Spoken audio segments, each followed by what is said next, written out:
तो सर संजय जी, सच में क्या बिल गेट्स ने हार्वर्ड छोड़ने के बाद इस किताब को पढ़ के अपना साम्राज्य बनाया है? ये बिल गेट्स ने कभी पब्लिकली एक्नॉलेज नहीं किया है कि उसने इसको यूज़ किया है। सर, जैसे लैब में केमिकल्स मिलकर ब्लास्ट करते हैं, क्या हमारे थॉट्स भी हमारी बॉडी और बैंक बैलेंस में वैसा ही ब्लास्ट कर सकते हैं? हाँ, क्यों नहीं कर सकते। सर, लोग सोचते हैं कि सिर्फ सोचने से पैसा आ जाता है। मास्टर की सिस्टम इस लॉ ऑफ अट्रैक्शन के भ्रम को कैसे तोड़ता है? नमस्ते दोस्तों, स्वागत है फिर से आज हमारे इस शो में, India rise the next big show. और हमारे साथ फिर से मौजूद है संजय मनसुखानी जी। आज लेकिन एक्सक्लूसिव पॉडकास्ट है जो कि हम ज़्यादातर शॉर्ट्स के माध्यम से इसको लाएंगे, और इनका फुल कोर्स करने के लिए आपको नीचे दिए गए लिंक पे जाके इनका फुल कोर्स खरीदना पड़ेगा, क्योंकि ये ज्ञान जो है बहुत ही कीमती है। तो सर संजय जी, वापस से स्वागत है आपका। नमस्कार। नमस्कार। जैसा कि भारत 10x मूवमेंट के ओर हम लोग बढ़ते जा रहे हैं आगे, तो आज हम पूरा बुक का एक सिनॉप्सिस पे बात करेंगे सर। ठीक है, तो पहला सवाल से शुरू करें। करिए। तो सर संजय जी, सच में क्या बिल गेट्स ने हार्वर्ड छोड़ने के बाद इस किताब को पढ़ के अपना साम्राज्य बनाया है? इस बुक में ऐसा क्या सीक्रेट है? देखिए, ये बिल गेट्स ने कभी पब्लिकली एक्नॉलेज नहीं किया है कि उसने इसको यूज़ किया है, लेकिन ये बहुत तगड़ा, बहुत बड़ा र्यूमर है, सालों से र्यूमर है कि उन्होंने इसका प्रयोग किया है। और जहाँ तक सवाल है कि इसका सीक्रेट क्या है, इसका सबसे बड़ा सीक्रेट ये है कि ये आपको एक कुंजी देती है हाथ में। उस कुंजी के माध्यम से आप अंदर की सारी ताकतों को, अनंत ज्ञान को खोल सकते हैं और आपके जीवन में बहुत बड़ा चमत्कार ला सकती है। सर, 99% लोग बाहर की दुनिया को सुधारने में लगे हुए हैं, लेकिन मास्टर की सिस्टम बोलता है पहले इनर वर्ल्ड पे वर्क करो। ऐसा क्यों? देखिए, हम बोलते हैं कि हम जिस घर में रहते हैं उसके बाहर बहुत गंदगी है, और बैठ के हम अपने बाहर के सड़कों को साफ़ करें, गलियों को साफ़ करें, तो वो एक किस्म की बेवकूफ़ी है। अगर आपको सफाई चालू करनी है, सबसे पहले अपने घर को साफ़ करो, अपने बाथरूम को साफ़ करो, जो घर में फालतू कचरा रखा है उसको निकाल के बाहर फेंको। जब आपके घर के अंदर ही, जिसमें आप 7-8 घंटे सोते हैं, 3-4 घंटे और बिताते हैं, 12 घंटे बिताते हैं, वो साफ़ सुथरा होगा, वो आपको अच्छा वाइब्स देगा, अच्छी फीलिंग देगा, आपका मन अपने आप शांत हो जाएगा, आपके मन में अपने आप आनंद का एहसास होने लगेगा। बाहर से आपके कंट्रोल में नहीं है, अंदर का घर तो आपके कंट्रोल में है, पहले उसको ठीक करो। सर, लोग सोचते हैं कि सिर्फ सोचने से पैसा आ जाता है। मास्टर की सिस्टम इस लॉ ऑफ अट्रैक्शन के भ्रम को कैसे तोड़ता है? नहीं, वो बोलता नहीं कि भ्रम है, वो कहता है लॉ ऑफ अट्रैक्शन हकीकत है, जैसा सोचोगे वैसा होगा। हम लोग बोलते हैं ना कई बार कि संगत का असर होता है, तो ये कहता है सोच का असर होता है। और जो अंदर आपके सोच है वो बीज है, और उसके अनुसार ही बाहर फल आएगा। अगर बाहर की दुनिया में हम आम का बीज बोते हैं तो आम का पेड़ आता है। उसी प्रकार से आप अपने मन के अंदर अगर मीठे ख्याल लाते हैं, मीठे बीज बोते हैं, तो मीठा रिजल्ट आता है। वही बात है, कहता है। संजय जी, एक आम लड़का जो कर्जे में डूबा है, वो रातों रात अपने सबकॉन्शियस माइंड को अमीरी के लिए कैसे रिप्रोग्राम करे? उसको सबसे पहले तो अंदर घुस के देखना चाहिए कि वो डेट में क्यों है। ज़रूर उसकी कोई ना कोई गलती है। या तो उसको धंधा करना नहीं आता है, या तो उसको रुपया मैनेज करना नहीं आता है, या तो रुपया उसके सर पे चढ़ के नाचता है।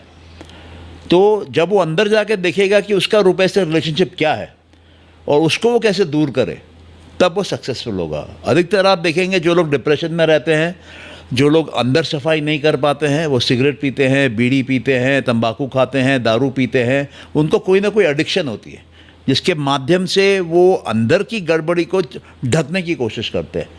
अगर आपके घर में टट्टी है, आप उसके ऊपर 10 न्यूज़पेपर रख दीजिए, वो गंद जाएगा नहीं बाहर। आपको उसको साफ़ करके, पानी से साबुन लगा के, पोछा दे के, एक परफ्यूम चढ़क के उससे मुक्ति पाएंगे आप। सर, किताब में लिखा है चुप बैठना सबसे बेहतरीन तरीका है, तो आज के रील्स के ज़माने में ये साइलेंस कैसे काम करेगा? देखिए, ऐसा है कि जिनके पास कोई काम करने को नहीं है, फालतू है, बड़े सपने नहीं है, बड़ा एक्शन प्लान नहीं है, वो दिन भर बैठ के रील देखते रहते हैं। लेकिन जिनके पास में एक लक्ष्य है, एक गोल है, एक चैलेंज है, उन लोगों को आप इंस्टा देखते हुए नहीं देखेंगे, रील्स देखते हुए नहीं देखेंगे। उनके जीवन में एक मकसद है और वो मकसद को हासिल करने के लिए वो दीवाना है, पागल है, और वही पहुंचता है। सर, जैसे लैब में केमिकल्स मिलकर ब्लास्ट करते हैं, क्या हमारे थॉट्स भी हमारी बॉडी और बैंक बैलेंस में वैसा ही ब्लास्ट कर सकते हैं? हाँ, क्यों नहीं कर सकते हैं। जैसे मैंने कहा, आम का बीज डालेंगे तो आम का पेड़ आएगा, बबूल का बीज डालेंगे तो बबूल का पेड़ आएगा। अगर आपके अंदर में थॉट्स जो हैं वो बड़ा बनने के हैं, देश की सेवा करने की है, देश के गरीबों को ऊंचा उठाने की है, और उसको आप ऊर्जा दे रहे हैं, बार बार शक्ति दे रहे हैं उन विचारों को, तो वो चमत्कार होता है बाहर, और उस तरह की घटनाएं घटने लगेंगी। इसी को लॉ ऑफ अट्रैक्शन बोलते हैं। लॉ ऑफ अट्रैक्शन ये नहीं है कि मुंगेरी डाल के हसीन सपने बैठ के देखो। लॉ ऑफ अट्रैक्शन ये है कि वन पॉइंटेड हो जाओ और उसी के ऊपर फोकस करो, उसी के ऊपर कंसंट्रेट करो, फिर कुदरत खुद आके आपका हाथ पकड़ के आपको वहाँ तक पहुँचा देती है। सर, जो हमारे पास है अगर हम उस पर ध्यान ना दें तो वो भी छिन जाता है। ये लॉ ऑफ ग्रोथ क्या है? नहीं, ये तो मैंने पहले कभी सुना नहीं है। ये गलत सवाल है। लॉ ऑफ ग्रोथ का मतलब ये है कि जीवन में हर चीज़ में नेचुरल ग्रोथ होती है, और जीवन में हर जगह नेचुरल अबंडेंस होती है। जब बारिश गिरती है तो एक बूंद नहीं गिरती है, बूंदों की बूंदें गिरती हैं, सड़क भर जाते हैं, बाढ़ आ जाती है। ये कुदरत का अबंडेंस है। और आप रात में आकाश में चढ़ के ऊपर तारे देखिए, गिन नहीं पाएंगे। बादलों को देखिए, जब मानसून का सीज़न आता है, गिन नहीं पाएंगे। आप एक पेड़ के पत्ते देखिए, आप गिन नहीं पाएंगे। तो प्रकृति ग्रो करना उसका स्टैंडर्ड नियम है, और ग्रोथ हमेशा अंदर से होती है। एक बच्चे को अगर हमको लंबा करना है तो हम उसको टान के लंबा नहीं करते, हम उसको खिला पिला के एक्सरसाइज करा के लंबा करते हैं। एक बीज जब ज़मीन में जाता है तो उसकी जड़ें नीचे जाती हैं और उसका जो शाखाएं हैं वो ऊपर की तरफ आती हैं, तो बीज से पेड़ बनता है। ग्रोथ हमेशा अंदर से होती है। लेकिन ये बहुत बड़ी बेवकूफ़ी है आज के समाज की। उन्होंने दिमाग में डाल रखा है कि ग्रोथ बाहर से होती है, इसलिए दुनिया भर के लोगों को स्ट्रेस है, मेंटल प्रॉब्लम्स हैं, क्योंकि वो गलत तरीके से ग्रोथ लाने की कोशिश कर रहे हैं। प्रकृति का नियम है कि ग्रोथ नेचुरल है। एक चूहे का बच्चा भी बड़ा चूहा बन जाता है, एक हाथी का बच्चा भी बड़ा हो जाता है। तो हाथी उसको टान टान के बड़ा नहीं करता है, उसके सूंड को खींचता नहीं है कि लंबा करो भाई, जब 2 फीट का है इसको 6 फीट का करो। वो अपने आप होता है, नेचुरल प्रोसेस है ये। सर, अमीर लोग कभी कंपटीशन नहीं करते, वो क्रिएट करते हैं। इस सीक्रेट को समझाइए। नहीं, ये किसने तुमको बोला कि अमीर लोग कॉम्पीट नहीं करते हैं? कंपटीशन नहीं करते, वो क्रिएट करते हैं। नहीं, किसने बताया कि कॉम्पीट नहीं करते हैं? हम तो दिन भर देखते हैं। अमेरिका ईरान पे वॉर किए हुए है, इसराइल भी ईरान पे वॉर की हुई है। तो क्या ये क्रिएशन है कि कंपटीशन है? वो लड़ रहे हैं आपस में। जिसको बुद्धि होगी वो नहीं लड़ेगा, वो क्रिएट करेगा। जिसकी बुद्धि की सुबुद्धि की कुबुद्धि हो गई है, नष्ट हो गई है बुद्धि, वो लड़ेगा। तो अमीर होना कोई गारंटी नहीं है कि वो इंटेलिजेंट है। अमीर बाप के कारण भी हो सकता है, भाई के कारण भी हो सकता है, पत्नी के कारण हो सकता है, ससुर के कारण हो सकता है, भाग्य के कारण हो सकता है। लेकिन जिसके पास बुद्धि है, उसी के पास सच्चा ज्ञान है, उसी के पास सच्ची शक्ति है, और वो ही उसको संभाल सकता है। सर, जैसा मैंने देखा है, अपने ग्रैंड पेरेंट्स को हमेशा बोलते हुए आए हैं कि सब कुछ किस्मत का खेल है, सब कुछ किस्मत का खेल है, जो भाग्य में लिखा है वही होगा। तो क्या आप इस पे एग्री करते हैं? 100% एग्री करते हैं। अगर आम का बीज डालेंगे, पपीते का पेड़ नहीं निकलेगा, निकलेगा आम का ही। उसमें जो फल लगेंगे वो प्याज नहीं लगेंगे, उस पर लगेगा आम ही। तो जो उस बीज के भाग्य में है, वो संस्कार उसके अंदर है, उसकी मेमोरी में प्रोग्रामिंग है, और उस प्रोग्राम के अनुसार ही उसको आगे बढ़ना है, उस प्रोग्राम के अनुसार ही वो ग्रो करेगा। लेकिन फ़र्क ये है कि एक आम का बीज अपने भाग्य को पलट नहीं सकता है, लेकिन एक इंसान देखकर कि मेरे अंदर संस्कार क्या है, अगर वो बेकार संस्कार हैं, फालतू संस्कार हैं, कष्ट देने वाले संस्कार हैं, तो उसको झाड़ू मार के अपने अंदर से बाहर निकाल सकता है, और उसके बदले में बड़े सुंदर सुंदर संस्कार डाल सकता है, जो उसको शक्ति दे, जो उसको ज्ञान दे, जो उसको नाम दे, जो उसको सुख दे, जो उसको शांति दे। तो ये चयन करने के लिए बुद्धि चाहिए। तो जीवन में बुद्धि सबसे इम्पोर्टेंट है, और बुद्धि किसी किसी को जन्म से मिलती है, किसी को मेहनत करके पाना पड़ता है। गेम पूरा यही है। तो सर जब किस्मत पे निर्भर है तो क्या अपने को टारगेट सेट करना चाहिए कुछ लाइफ में कि टारगेट भी आप किस्मत के अनुसार ही सेट कर रहे हो। ये मत सोचिए कि किस्मत में आपके लिखा है कि आप अरबपति बनोगे और आप टारगेट सेट कर लो करोड़पति का। नहीं होगा, वो करोड़पति से आपको अरबपति के टारगेट पे आना ही होगा। तो सर टारगेट सेट करना सही है कि नहीं है? सही है।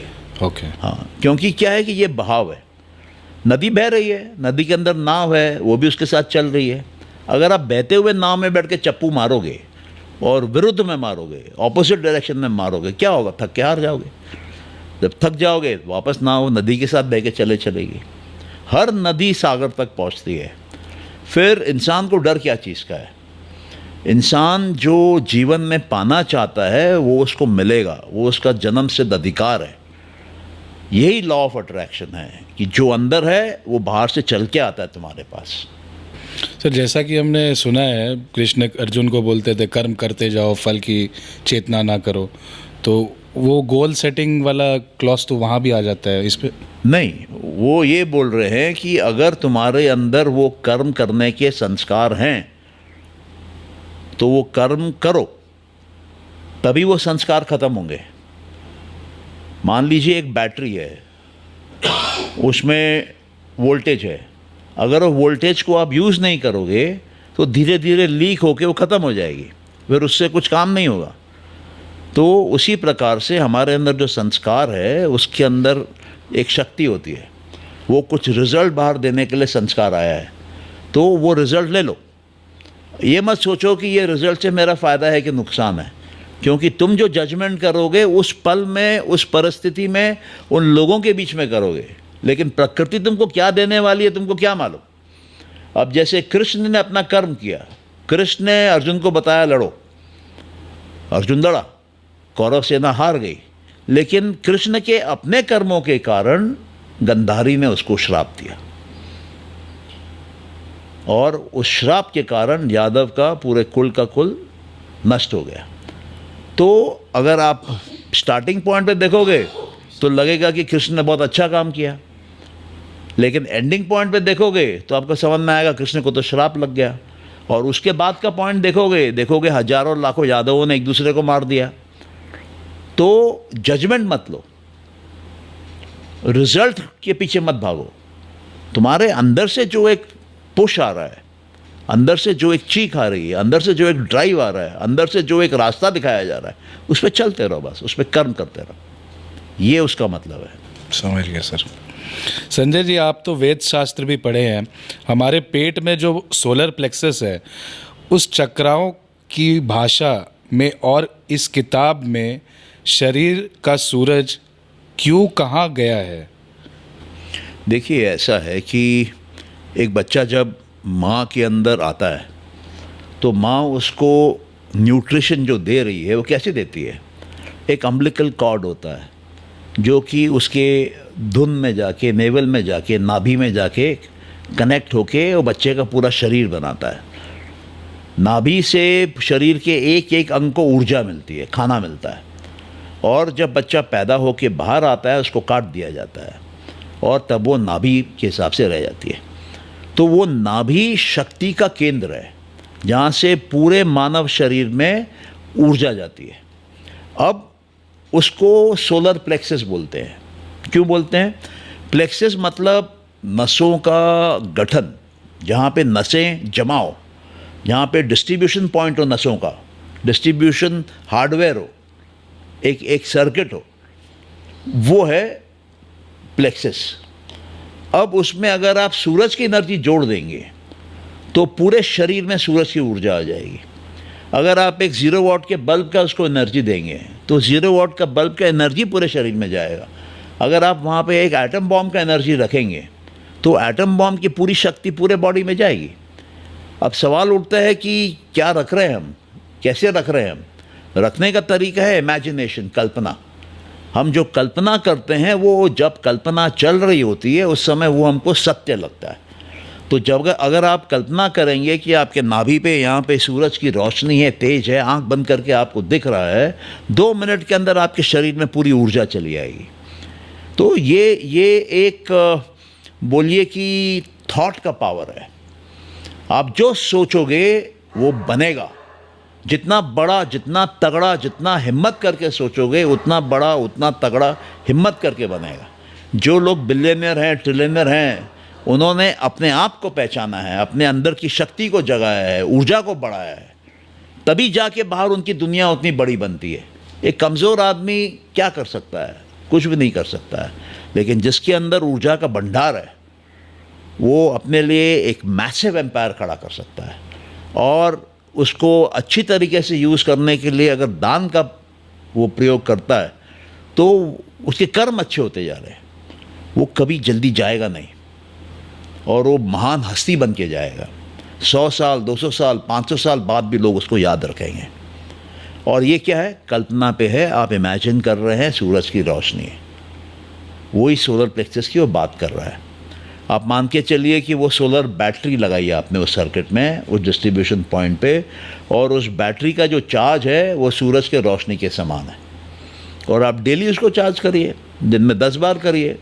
मेट्रो में चढ़ रहे हैं करिए, घर जा रहे हैं करिए, खाना खा रहे हैं करिए, सो रहे हैं करिए।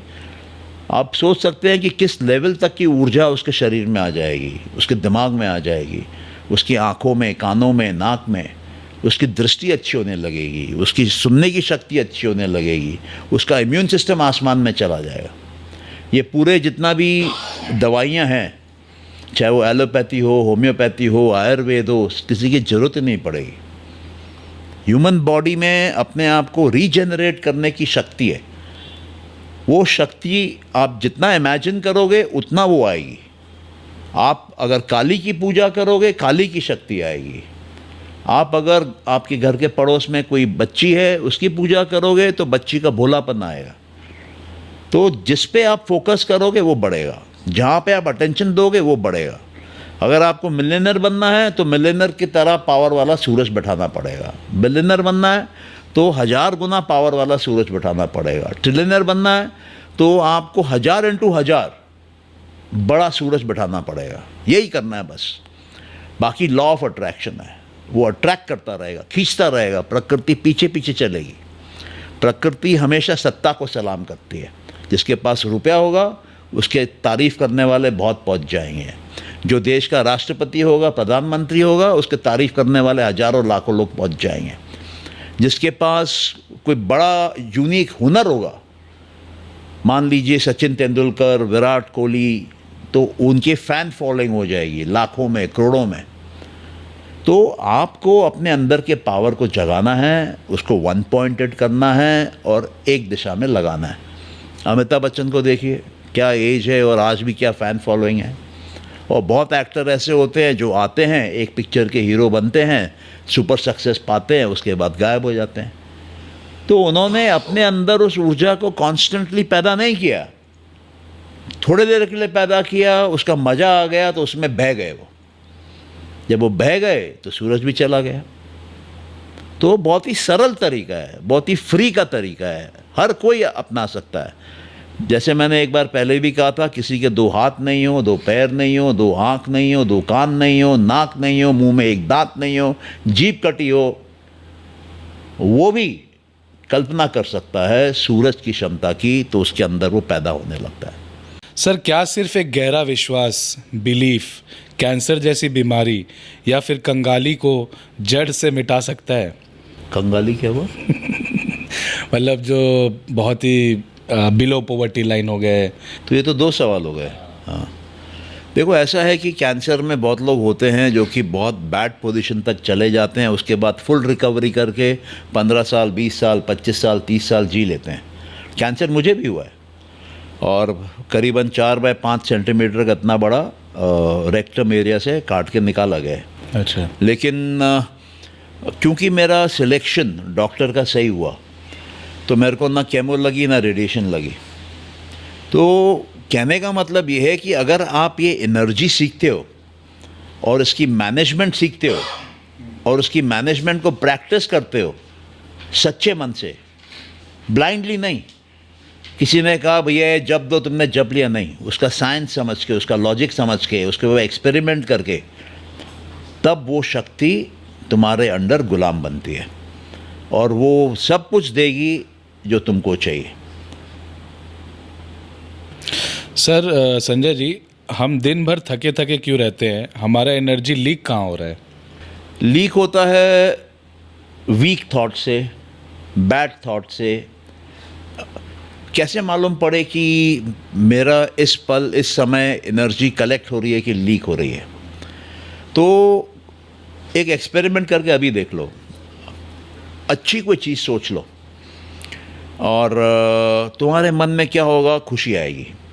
पीछे की रीढ़ की हड्डी में एक करंट दौड़ने लगेगा, एक प्लेजेंट फीलिंग आने लगेगी, प्लेजर का सेंसेशन आएगा। वही कोई ख़राब थॉट सोच लो, किसी को मारने का थॉट सोच लो, किसी को नुकसान करने का थॉट सोच लो, किसी से बदला लेने का थॉट सोच लो, तो पेट में गुड़गुड़ चालू हो जाएगी, घबराहट आ जाएगी। वो नेगेटिव थॉट एनर्जी ड्रेन करती है। ओके, ठीक है, समझ गया। किताब कहती है कि डर इंसानी शरीर का सबसे बड़ा दुश्मन है जो एनर्जी ब्लॉक करता है। इस डर को 2 मिनट में कैसे भगाए सर? अच्छा सोचो, बुरा सोचोगे बुरा होगा, अच्छा सोचोगे अच्छा होगा। और डर का ख्याल लाओगे तो डरोगे, मरने का ख्याल लाओगे तो मरोगे, ईश्वर का ख्याल लाओगे तो क्रिएट करोगे कुछ बढ़िया, अच्छा, मीठा। तो कंट्रोलर जो है तुम्हारे इस थॉट में है। वो थॉट का मैनेजमेंट आना चाहिए, थॉट का गेम आना चाहिए। समझ में आ रही है बात? समझ गया सर। हमारा जो ऊपर वाला दिमाग और जो हमारा सोलर प्लेक्सस, जो नाभि वाला दिमाग है, इनमें से बॉस कौन है मेन? नहीं, ये सवाल गलत है। ठीक है, अब मैं पूछूं कि मेरा हाथ मेरा बॉस है कि ये पैर मेरा बॉस है, आँख बॉस है कि कान बॉस है, कि नाक बॉस है कि जीभ बॉस है, ये मुंडी बॉस है कि ये नीचे का धड़ बॉस है? तो ये सब मतलब स्टूपिड क्वेश्चन है। बुक में जैसा लिखा हुआ है ना कि सबकॉन्शियस माइंड प्रोटेक्टर है कॉन्शियस माइंड का, उस हिसाब से सर ये नहीं, वो वापस इनकम्प्लीट अंडरस्टैंडिंग है। क्योंकि सबकॉन्शियस माइंड को प्रोग्राम कौन कर रहा है? कॉन्शियस माइंड कर रहा है। तुम मेरी आवाज़ सुन रहे हो, वो कहाँ जा रही है? तुम्हारे कान से अंदर जा रही है, तुम्हारे कॉन्शियस माइंड में जा रही है। वहाँ से उसके बाद कहाँ जा रही है? उसके बाद तुम्हारे सबकॉन्शियस माइंड में जा रही है। उसके बाद कहाँ जा रही है? उसके बाद अंदर के यूनिवर्सल माइंड में जा रही है। वहाँ पे यूनिवर्सल माइंड डिसाइड करता है कि ये इन्फॉर्मेशन जो आई है कान से, इसको रखना है कि फेंकना है, इसको डिलीट करना है कि मेमोरी में डालना है। और उसके अनुसार सबकॉन्शियस माइंड चेंज होता है। सबकॉन्शियस माइंड स्टडी नहीं है, कॉन्शियस माइंड भी स्टडी नहीं है। कभी आप सामने वाले को देख रहे हो, तब आपका ध्यान उसके आवाज़ पे नहीं जा रहा है, उसके बॉडी पे जा रहा है। फिर जब आप उसको सुन रहे हो तो आपका ध्यान उसके कान से जो आप सुन रहे हो उस पे जा रहा है। हम मल्टीपल एक्टिविटीज़ एक साथ नहीं कर सकते हैं। यहाँ तो बाहर की दुनिया देख सकते हो, या तो अंदर की दुनिया में जाके देख सकते हो। दोनों दुनिया एक साथ नहीं दिखती है। यहाँ तो आँख से देखोगे या तो कान से सुनोगे। और अगर दोनों दिख रहा है तो ब्रेक हो रही है। पहले वो देख रहा है, फिर सुन रहा है, फिर देख रहा है, फिर सुन रहा है, फिर देख रहा है, फिर सुन रहा है। सीक्वेंशियल है, पैरेलल प्रोसेसिंग नहीं है। लेकिन पैरेलल प्रोसेसिंग भी होती है। कब होती है? इमरजेंसी सिचुएशन में होती है। जब इमरजेंसी आती है तो आदमी पूरा फंक्शन टोटल इंस्टेंट में हो जाता है। कॉन्शियस माइंड का भी, सबकॉन्शियस माइंड का भी, यूनिवर्सल माइंड का भी। वो फाइट और फ्लाइट सिचुएशन होती है। उसको खतरा दिखेगा सामने तो वो घबरा जाएगा, भागेगा वहाँ से। अब मान लो एक परिस्थिति है, जंगल है, अंधेरी रात है और आप जंगल को पार कर रहे हो। सडनली लाइटनिंग हुई, आपने देखा कि आपसे 1 फुट की दूरी पे एक चीता बैठा है। तो अब क्या होगा कि conscious mind, subconscious mind, universal mind, सारे सेंस ऑर्गन एक साथ, एक झटके में, एक फ्लश में काम करेंगे और बंदर की तरह कूद के भागोगे वहाँ से। इमरजेंसी हो गई। और मान लो कि इमरजेंसी नहीं हुई है, वो चीता 100 मीटर 200 मीटर दूर है, आप फटाफट भागोगे नहीं। आप सोचोगे कि यार मोबाइल से फ़ोटो खींचता हूँ। अलग अलग सिचुएशन पे रिएक्ट करता है। जो फियर का एलिमेंट है वो फियर के टाइम पे बॉडी को वो इमिडिएटली ड्राइव करता है, लेकिन जब फियर नहीं है तब बॉडी रिलैक्स्ड है, तब वो कुछ क्रिएटिव सोचता है। भागना में कोई क्रिएटिविटी नहीं है, भागने में सर्वाइवल इंस्टिंक्ट है। वो जो चीता बैठा है उसका फ़ोटो खींचना, बैकग्राउंड में चांद को डालना, ऊपर के सितारों को डालना, नीला नीला आकाश को दिखाना, वो क्रिएटिविटी है। तो हम सब कुछ कर सकते हैं सिचुएशन के अनुसार। सर, हम दिन भर में 60,000 प्लस थॉट सोचते हैं। किसने बताया 60,000 थॉट? एज पर सर्वे। किसने सर्वे किया है? एज पर इंटरनेट सर्वे हम बता रहे हैं। ये सब बकवास है। ये सब बकवास है। हर आदमी का अपना थॉट का लेवल है। कोई हो सकता है कि ध्यान में बैठा है घंटा भर और एक थॉट पे ध्यान लगा रहा है। कोई हो सकता है कि ध्यान में बैठा है लेकिन थॉट एक पे नहीं लगा सकता है। उसके दिमाग में एक कहानी सुनाता हूँ। एक बार गुरु नानक देव किसी इलाके के बादशाह के पास बैठे थे, बातचीत हो रही थी। तो उसने कहा कि अज़ान हो गई है, अभी चल चल के नमाज़ पढ़ते हैं। वो बोलता है ठीक है। नानक भी जाता है, मौलवी नमाज़ करवाता है और बादशाह भी नमाज़ पढ़ता है। जब नमाज ख़त्म हो जाती है तो बादशाह बड़ा गर्म हो जाता है। नानक से बोलता है हमने तो पढ़ा नमाज, तुमने क्यों नहीं पढ़ा भाई? तो नानक बोला तुमने कहाँ पढ़ा नमाज? बोले मतलब? बोले तुम तो अफ़गानिस्तान में अरबी घोड़े खरीद रहे थे उस समय, आँख बंद करके नमाज नहीं पढ़ रहे थे, तुम्हारे दिमाग में वो घोड़े आ रहे थे। और ये जो मौलवी है इससे पूछो इसने नमाज पढ़ी क्या? बोले क्यों? बोले इसका ध्यान घर में लगा हुआ था, इसके घर में एक बकरी है जो माँ बनने वाली है, उसको उसकी चिंता थी कि बच्चा तो नहीं हो गया कहीं। तो क्या है कि बैठे हैं कुछ करने, हो कुछ और रहा है। प्रेजेंस ऑफ माइंड का बात नहीं है, हो कुछ और रहा है। आपके जो संस्कार अंदर हैं वो आपको थॉट भी देते हैं। जैसे आपकी माइंड की प्रोग्रामिंग है उसी के अनुसार जीवन चलता है। मैं उम्मीद कर रहा हूँ तुमको समझ में आ रहा है कि मैं क्या बोल रहा हूँ। सब समझ रहा हूँ सर। हम तो आपके स्टूडेंट हैं। नहीं, स्टूडेंट हो या नहीं हो, लेकिन उसके साइंस को समझना ज़रूरी है, उसके सिस्टम को, प्रोसेस को, प्रोटोकॉल को। लोग जानते ही नहीं है माइंड क्या है। सर सर लोग सोते हैं पर रिलैक्स नहीं होते। मसल्स को पूरी तरह ढीला छोड़ने का मास्टर की सिस्टम क्या तरीका है? देखिए, आप सोते हो, रिलैक्स नहीं हो रहे हो, इसका मतलब आप सो नहीं रहे हो। आपकी नींद कच्ची है, आपके दिमाग में दिन भर का स्ट्रेस घूम रहा है। ठीक है, आपके जो सपने आपको पूरे करने हैं उसके अनुसार आपने काम नहीं किया है, मक्कारी करी है, चोरी करी है, वो आपको तंग कर रही है। लेकिन अगर आप संतुष्ट हो जाते हो अपने जीवन के साथ, क्योंकि ये जीवन चल रहा है, आप चलो या नहीं चलो वो चल रहा है, तो अगर आप उसके साथ चलना चाहोगे और चल दोगे तब आपको गहरी नींद कहीं पर भी आ जाएगी। लेकिन आप उससे कशमकश कर रहे हो, फ्रिक्शन में हो कि मेरे को बनाना है, मेरे को रुपया कमाना है, मेरे को बच्चों की शादी करानी है। वो मैं और मेरा जो है ना वो पूरा मटिया पलीत कर देता है। तो मैं और मेरा को साइड में रख के जीवन के फ्लो में जाना वो सबसे ऊंची स्टेटस है। और वहाँ पे आनंद ही आनंद है, वहाँ पे आपके सारे सपने पूरे होने हैं। अगर हम ये बोलते हैं कि हम सब काली के बच्चे हैं या प्रकृति के बच्चे हैं, तो प्रकृति अपने बच्चों में भेदभाव नहीं करती है। प्रकृति सबको सब कुछ देती है, लेकिन किसी को दिखता है, किसी को नहीं दिखता है। तो अगर जिसको इस जीवन में नहीं दिखा, उसको प्रकृति अगले जीवन में फिर घुसा देगी अंदर। समझ लो एक स्कूल है, क्लास 1 से लेके क्लास 10 तक का। आपने 1 में ठीक किया तो 2 में गए, 2 में ठीक किया तो 3 में गए। आप 3 के ऊपर नहीं जा पा रहे हो और आपका शरीर बुढ़ा हो गया, आपको मृत्यु आ गई। अगले जन्म में वापस प्रकृति सेम स्कूल में लेके आएगी और 3rd स्टैंडर्ड में डाल देगी, क्योंकि 1 2 3 कर लियो, अब 3rd में डालेगी। अब आप वो 3rd से 10 तक चले गए तो आपको स्कूल लीविंग सर्टिफिकेट मिल जाएगा। उसका मतलब है भारतीय भाषा में मोक्ष मिल जाएगा, इंडिपेंडेंस मिल जाएगा, मुक्ति मिल जाएगी। वह तुमको स्कूल से मुक्ति है, जाओ।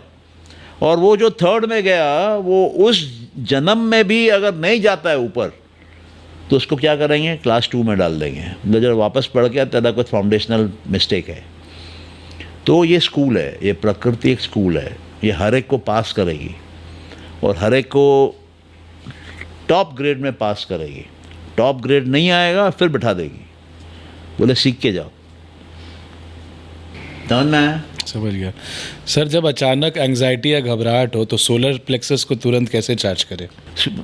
इमेजिन करो सूरज है वहाँ पे, बस और क्या।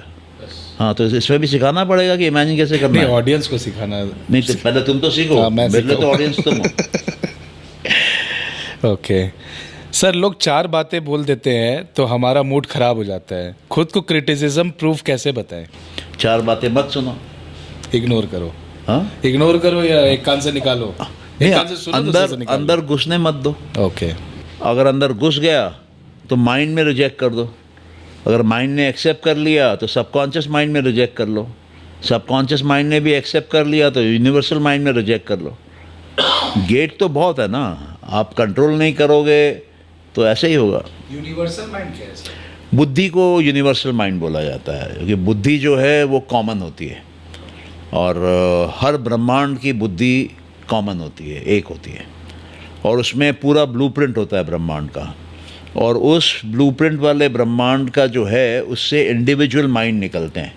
पहले निकलता है इंडिविजुअल सबकॉन्शियस माइंड, फिर इंडिविजुअल सबकॉन्शियस माइंड पैदा करता है इंडिविजुअल माइंड और साथ में हमारा ये शरीर, ये दुनिया, ये ज्ञान इंद्रियाँ, ये कर्म इंद्रियाँ सब सबकॉन्शियस माइंड बनाता है। तो हम अपने बारे में ही नहीं जानते हैं, हमको मालूम ही नहीं कि हम कौन हैं। हम इसी में खुश हैं कि मैं हिंदू हूँ, वो मुसलमान है, वो सिख है, वो ईसाई है, मेरा भगवान बड़ा है, वो भगवान को नहीं मानता, वो नास्तिक है। अरे बाहर को भूल जाओ, पहले अंदर तो जाओ। क्या लेके आए हो? शरीर लेके आए हो ना, दुनिया में टपके हो, आए तो शरीर से हो। तो अपने आप को पहचानो, अपने माँ बाप को पहचानो, अपने पितरों को पहचानो, फिर देवी देवताओं को पहचानो, अंदर जाओ, तब तुमको समझ में आएगा कि बाहर क्या है। सर आपको कौन से एज में ये समझ आया? मतलब मेरा बहुत बड़ा स्ट्रगल रहा है, मेरे को ये समझते समझते 31-32 ईयर्स हो गए। ओके। और मैंने ये भी सुना है सर, जो आपके गुरुजी थे अपरेश आचार्य जी, जो हमारे इंडिया के एक बहुत बड़े गुरुजी श्री श्री रविशंकर जी के भी गुरुजी थे, तो वो दौर के बारे में थोड़ा सा कुछ बोलना चाहेंगे? गुरुजी बहुत बड़ा टर्म है। अपरेश आचार्य मेरे मेंटर थे और मैंने कई साल पहले प्रॉब्ली 90s में उनका एक कोर्स किया था, मुझे समझ में नहीं आया था। और उसके बाद 2012 में मेरे एक क्लाइंट ने मेरे को गिफ्ट किया अपरेश का कोर्स। तो तब तक मेरा माइंड एक्सपैंड हो गया था, मुझे समझ में आया कि ये क्या बोल रहे हैं। वहाँ किसी को समझ में नहीं आ रहा था। हम करीब मेरे ख्याल से 25 लोग थे, 3 दिन का कोर्स था, होटल लेंसे में हुआ था, न्यू मार्केट में। किसी को समझ में नहीं आ रहा, मेरे को आ रहा था, मतलब पूरा नहीं आ रहा था बट कुछ कुछ बातें आ रही थी। उन्होंने एक बड़ी अद्भुत बात बोली वहाँ पे, मतलब मैं बोलता हूँ कि शायद उससे बेटर आज तक किसी ने धरती में नहीं बोला। उन्होंने कहा कि हमारे माइंड के अंदर कंडीशनिंग हो जाती है। कंडीशनिंग मतलब समाज ने क्या बोला, माँ बाप ने क्या बोला, स्कूल में क्या हुआ, दोस्तों ने क्या बोला, उसको हम अंदर ले लेते हैं, वो हमारा बिलीफ सिस्टम बन जाता है। तो उन्होंने कहा कि सबसे पहले जो तुम्हारे अंदर माइंड में थॉट्स हैं उसका एथिकल इंटेलेक्चुअल स्क्रूटनी करो। इसका मतलब सही वैल्यू सिस्टम के साथ बुद्धि का प्रयोग करके उसको छानो, उसको फिल्टर करो, उसको उसमें से जो गलत है, जो गड़बड़ है, उसको हटाओ। वो बोले ये कर लोगे, अब जो तुम्हारे दिमाग में विचार बच गए हैं उस पर तुमको कन्विक्शन आ जाएगा, एक सॉलिड पावर आ जाएगा। और ये जो कन्विक्शन आएगा, ये कन्विक्शन तुम्हारे अंदर एक फेथ पैदा करेगा, अनशेकेबल फेथ। क्योंकि अब जो तुम विचार कैरी कर रहे हो वो तुम्हारे हैं, तुम्हारे दादाजी के नहीं हैं, तुम्हारे पड़ोसी के नहीं हैं, तुम्हारे गर्लफ्रेंड के नहीं हैं, तुम्हारे जीवन के फेलियर के नहीं हैं, सक्सेस के नहीं हैं। तुमने एक एक थॉट को बड़ा दूरबीन लगा के देखा है या माइक्रोस्कोप लगा के देखा है, चेक किया है, ठोक बजा के चेक किया है, एथिकल इंटेलेक्चुअल स्क्रूटनी। अभी जो बचा है वो सब तुम्हारे खुद के थॉट है, किसी और के नहीं है। अब क्या होता है, तुम्हारे अंदर एक कन्विक्शन आता है, उससे एक फेथ आता है, और ये जो फेथ आता है, ये जो बड़ी आस्था खड़ी हो जाती है, वो अनलिमिटेड शक्ति का द्वार खोल देती है। तो ये बिल्कुल साइंटिफिक मेथड है, कोई भी कर सकता है और चमत्कारी रिजल्ट है। जादू हमारे अंदर है, बाहर नहीं है। चेतना हमारे अंदर है। इस माइक में कोई चेतना नहीं है, इस टेबल में कोई चेतना नहीं है, इस मोबाइल में कोई चेतना नहीं है। इस मोबाइल को चलने के लिए भी बैटरी चाहिए, इस माइक को चलने के लिए पावर चाहिए, उस लैपटॉप को चलने के लिए चार्ज चाहिए। हम इनके पीछे लगे हुए हैं, जिसमें कॉन्शियसनेस नहीं है, जिसमें अवेयरनेस नहीं है, जिसमें खुद की एनर्जी नहीं है, हम उसके पीछे दौड़ रहे हैं, पागलों की तरह, बावरों की तरह, बेवकूफ़ों की तरह। तो जब हम अंदर जाएंगे, वो शक्ति का द्वार खुलेगा, तो शक्ति कहाँ जाएगी? वो बाहर आएगी। और बाहर आके क्या करेगी? वो ज्ञान के रूप में आएगी, वो दौलत के रूप में आएगी, वो नाम के रूप में आएगी, वो सेवा के रूप में आएगी। दुनिया सलाम ठोकेगी, क्योंकि वो दरवाज़ा अंदर का खुल गया है और वो बंद नहीं होगा। अंदर अनंत की सप्लाई है, वो सप्लाई ख़त्म नहीं होगी। लेकिन लोगों के मन में क्या है? कंडीशन माइंड है कि रुपया कमाने के लिए मेहनत करना पड़ता है, समाज में इज़्ज़त कमाने के लिए doctor, engineer, lawyer, chartered accountant ये सब बनना पड़ता है। सबसे बुद्धिमान कम्युनिटी जो है वो उनको सबसे कम रुपया मिलता है। आप देखेंगे डॉक्टर समय के हिसाब से रुपया लेता है, इंजीनियर नौकरी करते हैं समय के हिसाब से रुपया लेते हैं, चार्टर्ड अकाउंटेंट समय बेचता है। ये सब समय बेचने वाले लोग हैं। कितना समय बेच लोगे? जितना जीवन में समय है उसके ऊपर तो बेच नहीं पाओगे। तो जितने भी एजुकेटेड क्लास है, जितने भी सोसाइटी के टॉपर्स हैं, वो सब समय बेच रहे हैं। और माल कौन बेच रहा है? वो पूंजीपति बेच रहा है। समझ में आ रहा है? मैंने तो सुना है sir, Abraham Lincoln class 6 fail थे। बाइबल अब्राहम लिंकन से क्या लेना देना है? नहीं, वो भी इतने बड़े लीडर बने। यही तो लफड़ा है। तुमको वेस्टर्न प्रिंसिपल दिखते हैं, वेस्टर्न एग्जाम्पल्स दिखते हैं, इस देश का क्यों नहीं दिखता है? क्योंकि माइंड कंडीशनड है। तुमने कभी एथिकल इंटेलेक्चुअल स्क्रूटनी नहीं करी है अपने खोपड़ी के अंदर की कि इसमें क्या है। वो नारियल को काटते हैं, लोग उसका पानी पीते हैं,